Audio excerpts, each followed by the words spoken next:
यार ये हर कहानी को क्लिफ हैंगर पे ही एंड करना जरूरी है क्या? तो गुरु रूसो ब्रदर्स एंड राज एनडीके की तरफ से सिटाडेल हनी बनी फाइनली रिलीज हो चुकी है। जहां जिन लोगों को नहीं पता तो अब अभी आपके लिए मैं बता देता हूं कि रूसो ब्रदर्स की सिटाडेल यूनिवर्स एक बहुत ही एम्बिशियस ग्लोबल फ्रेंचाइज है जो कि सिर्फ अमेजॉन प्राइम की ही है।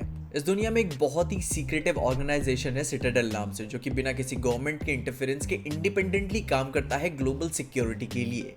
जिनकी पहली कहानी जब आई थी प्रियंका चोपड़ा और रिचर्ड मैडन के साथ, वो काफी ही मीडियोकर थी with the standards of global spy movies. पर इस यूनिवर्स को फिर भी कंटिन्यू किया गया around the globe, past present और फ्यूचर की कहानियों को इंटरकनेक्ट करते हुए, जिसकी दूसरी कहानी आई सिटाडेल डायना के नाम से, जो कि इटली में सेट थी। और ये अब तीसरी कहानी पास्ट में सेट रहते हुए हमारे सामने आई है इंडिया की तरफ से सिटाडेल हनी बनी नाम से, जो कि एक डायरेक्ट प्रीक्वल है अपनी मेन कहानी प्रियंका चोपड़ा वाली सिटाडेल का। क्योंकि इसमें जो हनी बनी की बेटी है वो बड़ी होकर नाडिया बनेगी, जो कि आगे चल के सिटाडेल की मेन एजेंट होगी, वही अपनी प्रियंका चोपड़ा।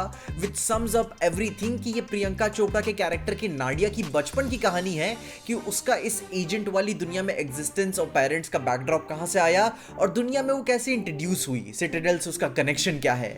एंड अब इतनी बैक स्टोरी देने के बाद हनी बनी सीरीज की बात करें तो टोटल 6 एपिसोड है इस सीजन 1 में। जो मेन कहानी उन्होंने चूज की है इस दुनिया के लिए वो है कि fast and the furious type एक गॉड्स आई है जिसे अरमाडा कह के ये बुलाते हैं, और इसी को ढूंढने में इनकी मेन कहानी चलती है। काफी प्रिडिक्टेबल मैं कहूंगा, पर इंडियन स्टोरी टेलिंग के पर्सपेक्टिव से एंड जैसा इंडिया में अभी के लिए एक्शन का सब स्टैंडर्ड है, फाड़ दिया राज एनडीके ने भाई।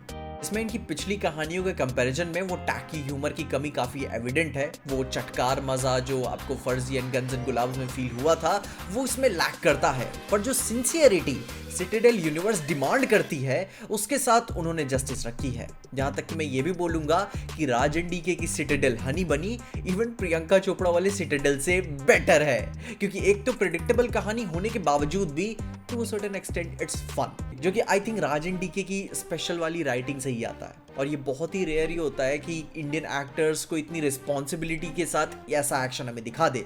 जहां समांथा का कैरेक्टर हनी मुझे थ्रू एंड थ्रू पूरी सीरीज में बहुत पसंद आया, वो मेरा फेवरेट है। वो जॉन विक मोड में जाती है और ऐसा नहीं है कि मारे जा रही है लोगों को, बहुत पिटती है वो औरत, इतना थकती है कि उससे चला नहीं जाता, उसकी सांस नहीं आ रही है, स्लो हो जाती है, मगर फिर भी एक एक मोमेंट तक लड़ती रहती है। एंड यही मॉडर्न हीरोज में हमें पसंद आता है कि एक सेंस ऑफ रियलिज्म आपको छोड़कर जाते हैं कि भाई पिटता हूं, दर्द मुझे भी होता है, थकान मुझे भी होती है, और उस एक्शन को लेके चलते हुए समांथा ने कमाल का परफॉर्म किया है। एक्शन में फोड़ के रखा है समांथा ने, मैं बोल रहा हूं। वहीं साथ ही साथ वरुण धवन एज बरी, एंड मैं बोलूंगा कि यार इस बंदे की मैं बदलापुर वाली परफॉर्मेंस को मिस करता हूं, जो कि अब हो सकता है कि मैं यहाँ पे नेट पिकिंग कर रहा हूं, क्योंकि उनके एक्शन में वो कमी बिल्कुल मुझे नजर नहीं आई। वो डोमिनेंस जो चाहिए होता है वो बिलीवेबल बहुत ही परफेक्ट तरीके से उन्होंने दिखाया है, पर somehow acting wise performance wise कुछ जगहों पे वो टिपिकलिटी पुरानी याद दिला देती है आपको, जो आपको वरुण धवन की परफॉर्मेंस में पहले पसंद नहीं आया करती हैं,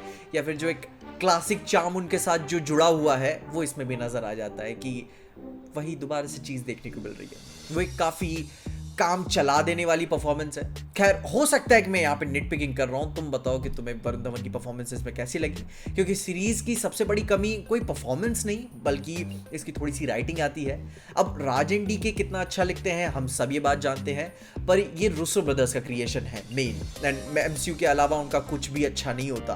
तो ये कह सकते हो कि रूसो ब्रदर्स का वो मीडियोक्रिटी का श्राप या फिर इन्फ्लुएंस राज एनडीके के इस वेंचर में हमें वो देखने को मिल गया। क्योंकि जब शुरू में ही जब मुझे नाम ये सुनने को मिला था हनी बनी सिटाडेल की तरफ से, तो वो चटकार टैकीनेस, वो क्लासिक राज एनडीके का फन तो मैं एक्सपेक्ट कर ही रहा था, पर ये काफ़ी सीरियस चले गए इस बार। एंड अपने सोर्स मटेरियल के हिसाब से मैं नहीं बोलूँगा कि भाई आपको अपने मेन लोर को जस्टिस तो देनी ही चाहिए, एंड बुरा भी नहीं है, पर फिर भी मिस करता है कि हाँ बीच बीच में काफ़ी एकदम लो हो जाता है, थोड़ा सा बोर हो जाता है। मैं अपने फ़ोन पे चला गया था कि यार मैं क्या मूवी मुझे लूज़ कर रही है, लेकिन फिर भी इट्स गुड यार, ठीक है। एंड इसका रीज़न मैं आगे देता हूँ। एंड वही मैं इसे अच्छा क्यों बोल रहा हूँ, क्योंकि जो स्टैंडर्ड इंडियन स्पाई मूवीज़ का है उसमें यह थी मोटिवेशन, टैक्टिकल एक्शन, वेपन्स जैसे यूज़ करते हैं, तरह तरह के वेपन्स हमें देखने को मिलते हैं।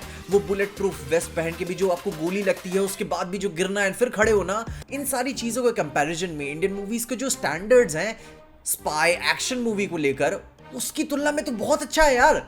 ये फैन सर्विस पर रिलाय नहीं करते हैं, एक लेगेसी को बिल्ड कर रहे हैं खुद की, जो कि आगे वो चल के उसे अब्यूज करेंगे। मगर अभी के लिए मैंने तो कभी जीवन में नहीं सोचा था कि भाई शिवांकित सिंह परिहार को मैं कॉरिडोर एक्शन करते हुए देखूंगा, वो भी अच्छा एक्शन करते देखूंगा। कोई कैरेक्टर का मजाक नहीं है कि भाई वो कॉमेडिक ह्यूमर के लिए रखा हुआ है तो भाई टकी ही क्यों ना हो मगर मजाक उड़ाते नहीं।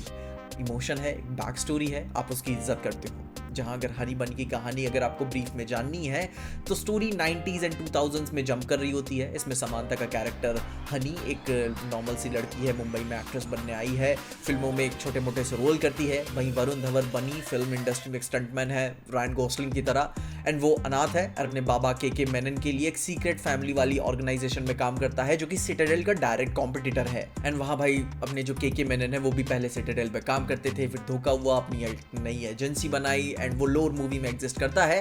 पर बनी के बाबा का ये एक ही मोटिवेशन है कि उन्हें सिटाडेल से अलग एक दुनिया को पीस देनी थी जो उनकी तरफ से पीसफुल दुनिया कहलाएगी। जस्ट लाइक कि मैं जैसे पीस मेंटेन करना चाहता हूँ के मेनन, वो उसमें कितने भी लोगों को मारना पड़े चलेगा, बट वो पीस का कंट्रोल उन्हें चाहिए और उसके लिए चाहे कितना भी कोलैटरल डैमेज हो जाए उन्हें परवाह नहीं। एंड फिर वहीं हनी बीच में आ जाती है, अपने काम के और पैसों के अभाव में अपने बॉयफ्रेंड के शेडी फैमिली वाले बिजनेस को ज्वाइन करती है। एंड फिर अपने कह सकते हो पहले ही मिशन में वो इतना इमोशनल हो जाती है, अपने क्या कहते हैं सब्जेक्ट से इतना अटैच हो जाती है कि आगे चल के उसका रोल होम रेकर वाला बन जाता है, पूरी एजेंसी को ले रहती है। एंड फिर वरुण धवन का भी दिल तब चेंज होता है कि ओ शिट यार मेरी पसंदीदा औरत प्रेग्नेंट है, उसकी बेटी बीच में आती है। तो बेसिक स्टोरी आप जान ही सकते हो कि जब बीवी और बेटी बीच में आते हैं तो कैसे और सब कुछ सैक्रिफाइस करने निकल पड़ता है।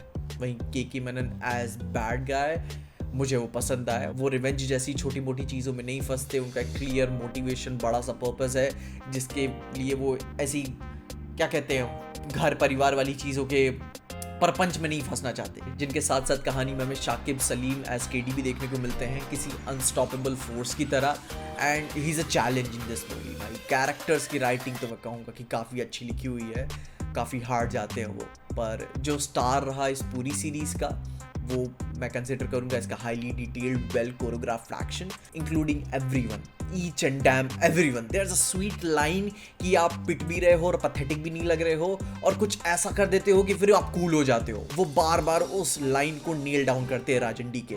सिंगल कैमरा के लॉन्ग टेक एक्शंस पहले एपिसोड में तो कमाल ही किया हुआ है, एंड आखिरी एपिसोड में तो वो बॉन्कर्स ही जाते हैं, एंड आई लव्ड इट। वहीं इसकी कहानी को लेकर मैं कहूंगा कि बीच में थोड़ा सा डिस्ट्रैक्टिंग फील होता है, बोरिंग हो जाती है, पर यार कम ऑन, जो मिठाई हमें रोज खाने को मिलती है और जो आज ये खाने को मिली है उसकी तुलना में ये बहुत ही अच्छी है, रिस्पॉन्सिबल है।